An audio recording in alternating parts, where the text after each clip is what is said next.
बस अब हो गए। अर्जुन चोटा। माननीय अध्यक्ष महोदय, जब बजट पेश हो रहा था, मैं माफी चाहूंगा, मैं उस दिन किसी व्यक्तिगत कारण से आ नहीं सका, लेकिन मैं जब भी मेरे को मौका मिला ऑनलाइन मैंने सुना भी, मैंने पढ़ा भी, और एक बड़ी विचित्र चीज इसमें से निकल के आई, और वो एक मुहावरे से ही मैं आपको उसके बारे में बताना चाहूंगा। भी आमदनी 98 और खर्चा रुपया।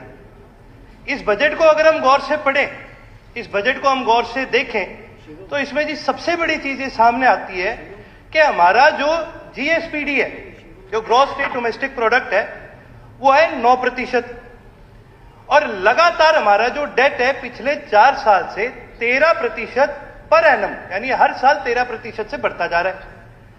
आज हमारा डेट है 26.7% है लगभग, और उसके अलावा 2% और डेट है जो स्टेट स्पॉन्सर्ड या जो स्टेट की जो पब्लिक डिपार्टमेंट्स की जो अलग से जो डेट उठाते हैं, स्टेट पब्लिक इंटरप्राइजेस जो अलग से डेट उठाती है, उसकी गारंटी भी हरियाणा सरकार ही देती है, वो भी 2% है।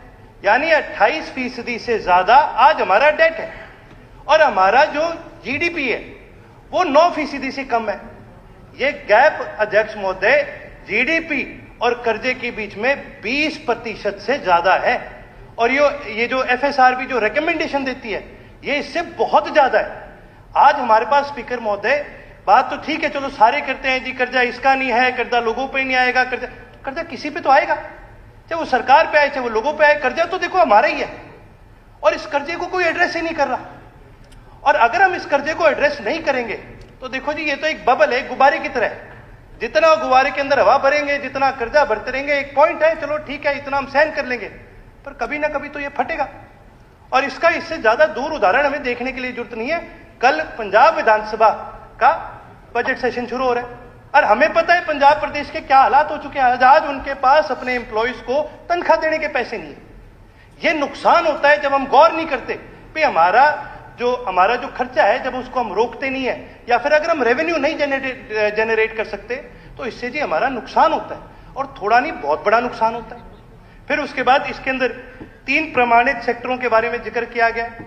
भाई बड़ी सरकार ने पीठ थपथपाई कि जी हमारा प्राइमरी सेक्टर से 18% हमने रेवेन्यू जनरेट करा, सेकेंडरी सेक्टर से हमने 29% जो रेवेन्यू है वो जनरेट करा, टेरिशरी सेक्टर से यानी सर्विस सेक्टर से हमने 53% रेवेन्यू जनरेट करा। भाई सुनने में तो बड़ा अच्छा लगा, भाई सर्विस सेक्टर हमारा इतना आगे चले गया, लेकिन हम एक एग्रेरियन इकोनॉमी थे, हम कृषि प्रधान प्रदेश है, और एकदम से हमने जंप मारी सर्विस सेक्टर पे, हमने अपने इंडस्ट्रियल सेक्टर को बढ़ाने का काम ही नहीं करा। और अगर हम अपना इंडस्ट्रियल सेक्टर नहीं बढ़ाएंगे तो नवाचार इस प्रदेश के अंदर नहीं होगा, प्रदेश के अंदर इनोवेशन नहीं आएगी। किसी भी देश को, किसी भी इकोनॉमी को अगर आगे बढ़ना होता है तो अपना इंडस्ट्रियल सेक्टर आगे बढ़ाना बहुत ज्यादा जरूरी है। और इसका एक उदाहरण मैं देना चाहूंगा जी, चीन ने अपने सर्विस सेक्टर की स्पेंडिंग घटा करके अपने इंडस्ट्रियल सेक्टर के अंदर स्पेंडिंग बढ़ाने का काम करा है, और उसका सीधा सीधा परिणाम है पूरी दुनिया ने चीन के ऊपर सैंक्शन लगाने का काम करा, पूरी दुनिया ने चीन को रोकने का काम करा, भाई ये चिप कहीं से ना ले ले, भाई ये ऊर्जा कहीं से ना बना ले, लेकिन उनका इंडस्ट्रियल सेक्टर इतना मजबूत है कि पूरी दुनिया की 100 रोक लगाने के बाद भी उस देश की इंडस्ट्री बढ़ती जा रही है। ये बड़ी गंभीर चीज है सोचने वाली कि जी हमें अपने इंडस्ट्रियल सेक्टर को बढ़ाना चाहिए। फिर मैंने बजट में आगे पढ़ा तो कई सारी बातें सामने आई। फिर सरकार कहती है हम इंडस्ट्रीज को बढ़ाना चाहेंगे, बड़ी अच्छी बात है जी, बढ़ाइए, लेकिन इंडस्ट्रियल सेक्टर असल में तो तभी बढ़ेगा ना जब प्राइवेट इन्वेस्टर आएगा। अब सरकार ने खुद ने डिसइन्वेस्टमेंट के टारगेट सेट करे, यानी अपने खुद के जो स्टेक्स है प्राइवेट स्टेक होल्डर्स को बेचने के लिए सरकार ने टारगेट सेट करे कि भी हम कम से कम 4,000-5,000 करोड़ प्राइवेट सेक्टर के थ्रू प्रदेश के लिए हम जनरेट करेंगे। आपको सुन के हैरानी होगी कि हमने अपना टारगेट कितना मीट करा। पिछले 3 साल में हमने अपना टारगेट मीट करा 1.3%, 1.4%, 2.2%। सर जहां हम बात करते हैं 4-4 हजार करोड़ रेवेन्यू जनरेट करने में, और हम केवल मात्र उसका 1 या 2% जनरेट कर पाए, पब्लिक सेक्टर के अंदर प्राइवेट लोग आना ही नहीं चाह रहे, तो सर इसका नुकसान सीधा सीधा इस प्रदेश का है। ये बड़ी गंभीर तरह से हमें सोचना पड़ेगा कि अभी हम किस दिशा में इस प्रदेश को आगे लेके जाना चाहते हैं। और इसका एक सीधा सीधा कोरिलेशन क्या आता है सर, कि आज हमारे देश का सबसे बड़ा धन क्या है? हमारे देश का सबसे बड़ा धन कोई ये पैसा या कोई गोल्ड या कोई ऐसी चीजें नहीं है। हमारे देश का सबसे बड़ा धन हमारे इस देश का युवा है।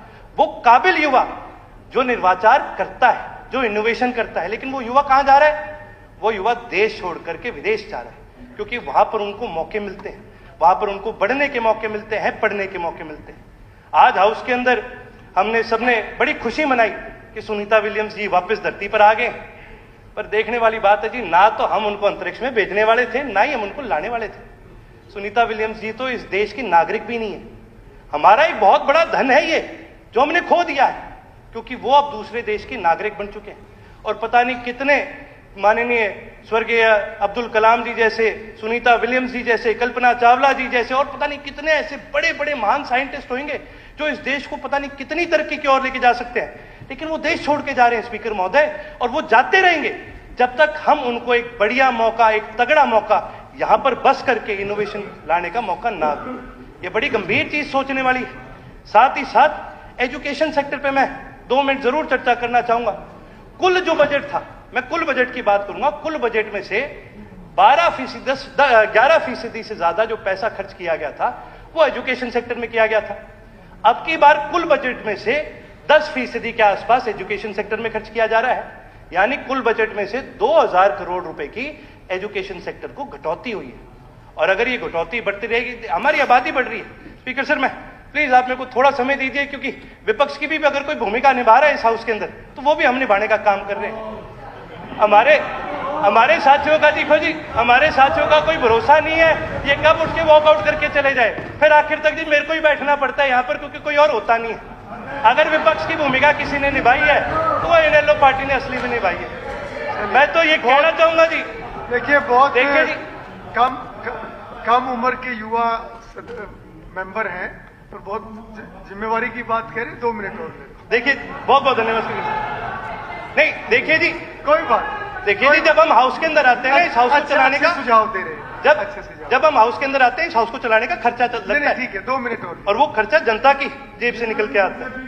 इसलिए सर देखिए जी, हमारा अपना संगठन है, हमारी अपनी विचारधारा है, ना हम आपके साथ है ना हम इनके साथ है। हम वो बात रखेंगे जिस पर हम विश्वास रखते हैं, हम उससे अलग बात नहीं करेंगे। और यदि आपको इतनी विपक्ष की पड़ी थी तो आपको बैठना चाहिए था, सुनना चाहिए था, क्योंकि ये जनता का पैसा लगता है इस हाउस को चलाने के लिए, ये हमारा पैसा नहीं लग रहा। लाइटें चलेंगी, सारी सरकार रुकती है, सिक्योरिटी आती है, खाना लगता है, ये किसका पैसा लग रहा है? ये जनता का पैसा लग रहा है।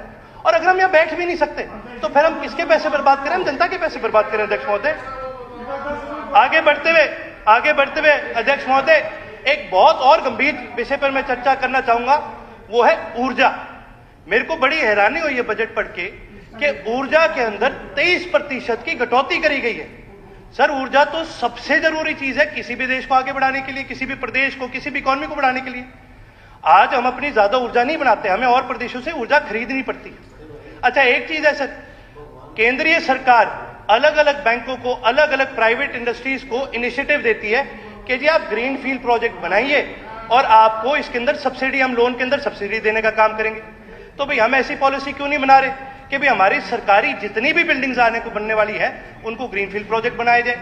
जब मैं ग्रीनफील्ड प्रोजेक्ट के बारे में बात करता हूं तो इसमें मेरे कहने का मतलब यह है कि भाई सरकार की कितनी ओपन पार्किंग है, सरकार की कितने मंडियों में शेड है, गौशाला में शेड है, जगह जगह हमारे पास खुली जगह है। शेड कितने हम लगाते हैं, हर आदमी अपने हल्के में, गौशाला में कहीं ना कहीं शेड लगवाता है। उन शेडों के ऊपर हम क्यों नहीं सोलर ऊर्जा के हम सेल लगाने का काम कर रहे हैं? आज दुनिया में 90% सोलर ऊर्जा के जो सेल हैं वो सारे के सारे चीन से आ रहे हैं। अगर हम अपनी इंडस्ट्री को बढ़ाने का काम करें, हमें वो सोलर ऊर्जा के सेल अपने देश के अंदर बनाने चाहिए, वो लगाने चाहिए, ताकि हमारा जो एक बिजली के ऊपर जो एक बहुत बड़ा खर्चा जाता है दूसरे प्रदेशों पे, उसको हम घटाने का काम करें। बाकी मैं चीजें सर आपको लिख के भेजने का काम करूं टेबल पर। आपने समय दिया, बहुत बहुत